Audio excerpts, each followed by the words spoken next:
Live from Los Angeles. Welcome back to Good Morning, LaLa. On Monday, we talk a lot about manifestation. And we have Dharma Love in the house talking about hypnosis, how to tap into your higher self, and all of the above. How are you, love? Hello. How are you doing? Is this your spiritual name, Dharma Love, or do you go by your regular name as well?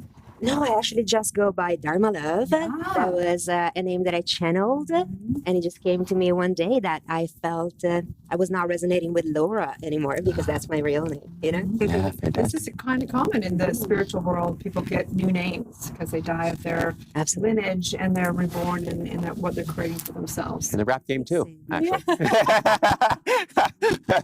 Artists. Yeah, they're artists, right? So tell us a little bit about what you do. What I do is channeling source consciousness for the highest good of all, you know, to help in any way that I can. So I just allow source to flow through me however it wants to flow. And I surrender. And by this surrendering, I help myself with hypnotherapy, with NLP, with my clairvoyant gifts. And I just, I'm of service in any way possible So to people. if you could share with us particularly how you're using hypnotherapy and healing, because it's very taboo still to a lot of people that they wouldn't trust to be hypnotized by anyone. Absolutely, yes. Okay, so trust. Trust is a very, very huge component. Okay, so first of all, you go with someone and you ask for help to someone that you can really feel connected with, right?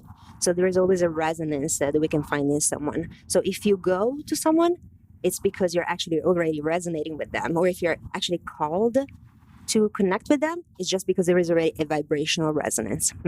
So that trust cannot be forced, you know? So it just happens in a very flowy way when it needs to happen in divine timing, you know? So I would say that everyone who is ready for it is just going to fall into that space of trust and surrendering, you know?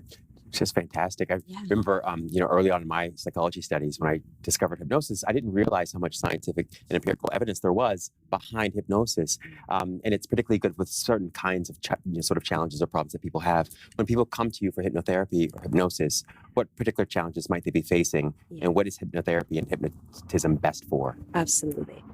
Mostly conflicts, mostly change of beliefs that they may, holding them back in their life, in manifesting, in creating, because we are creators, the life that they want to create, to release trauma, especially trauma, so I work with, especially women resonate with me, but also men, and children as well. I love children. Because I think a lot of people watched The Secret or different things and they got the vision board out, and they manifested what they wanted and then still felt like they're not fulfilled or they couldn't manifest. So how do you particularly know with a client when they're authentically manifesting from a place of authenticity?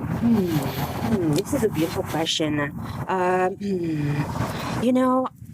is an unlocking element in the heart. Okay, so basically when we unlock the heart and we're coming from a heart without being held back by the fears, that is the place where we can manifest everything. So we open the door to the heart, which opens the door to all of the chakras and to our connection, with source consciousness, So basically, just unlock that. And as you unlock that, you really bypass the mind. There is a conflict between the heart and the mind, so especially right now in the collective consciousness, which is what we are, where we're all tapped in different kind of ways, and we may be aware of it or not. But what's happening is also that we're really working through releasing what is the mind creating as a block to the opening of the heart.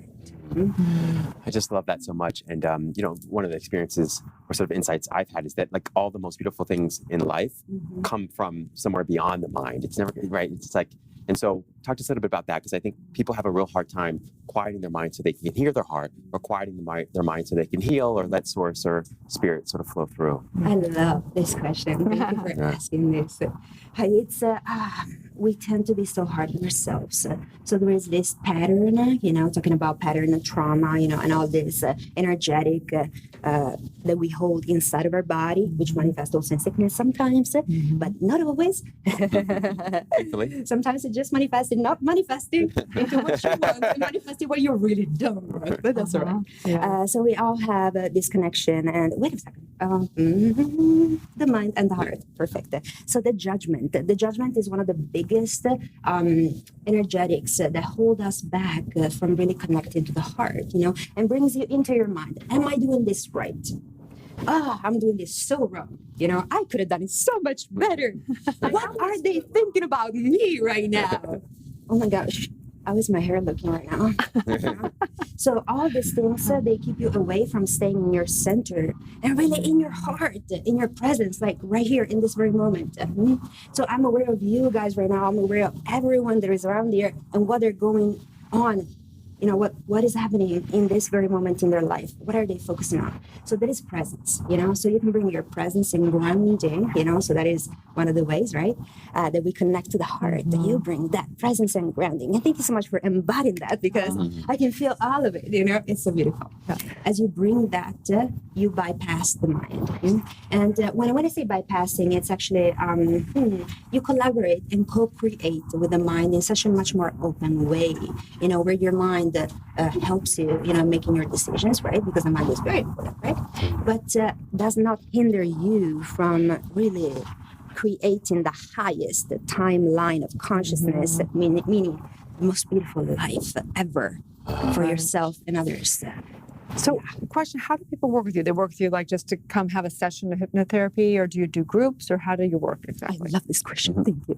So I do both. I feel I am transitioning, and Spirit has been asking me to transition to groups, So right now I'm actually organizing a group that I think is going to probably take me, in divine timing, a couple of weeks.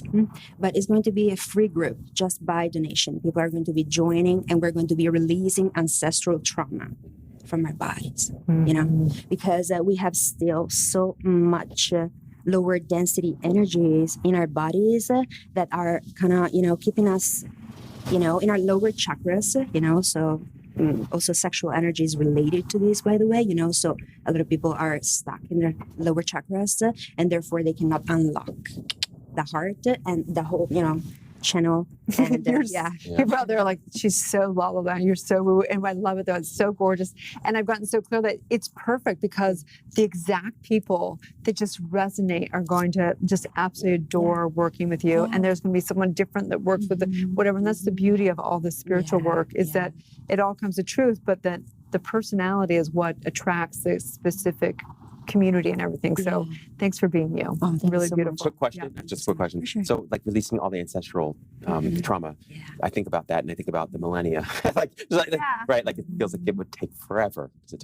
But how long does it take? What is forever? Like, we have this moment that it's like everything that we have. Yeah.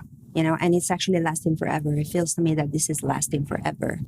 Like, literally. Why? Because we're bringing that presence into this moment, and nothing else really matters. So this is how we could create, the highest timeline. Actually, can I share something? Sure. I would love to just give a little nugget, for everybody. Whenever you are in conflict and you don't know what to choose, you have like 4, 5, 6, 7, 8 options, or maybe 1 or 2. You can just tap into your heart by closing your eyes and just tell yourself, okay, if I do this, picture yourself doing whatever is it that you want to do. Okay, so choice number 1, choice number 2, choice number 3. Picture yourself in all of these choices and see how your body and your heart expands or not. The ones at McDonald's. Right. And the other one is Air One. And how do you feel about that?